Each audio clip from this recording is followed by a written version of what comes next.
আমরা এই লিসেনে রেক্টেঙ্গেল আঁকার পরে আমরা একটা সাধারণ রেক্টেঙ্গেল এঁকে নিই।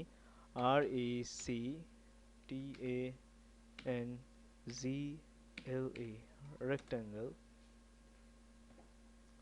সাধারণভাবে আমরা এই রেক্টেঙ্গেলের কিভাবে তৈরি করতে হয় দেখেছি, কিন্তু রেক্টেঙ্গেলের কোণাগুলি যদি আমি ফিলেট করতে চাই তখন সেই রেক্টেঙ্গেলটা আমরা কিভাবে করতে পারবো সেটা এখন আমি দেখাবো।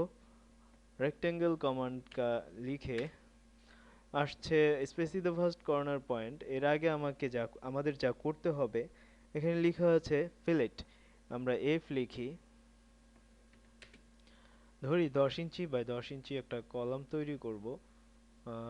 সেক্ষেত্রে আমি ফিলেট করব 2 ইঞ্চি। যদি আমি করতে চাই ফিলেট 2 ইঞ্চি, তখন আমি সিলেক্ট করলে অ্যাট দ্য রেট অফ 10,10 আমার ফিলেট সহ একটি রেক্টেঙ্গেল তৈরি হয়ে গেল। এভাবে একটি রেক্টেঙ্গেলকে ফিলেট করা যায়।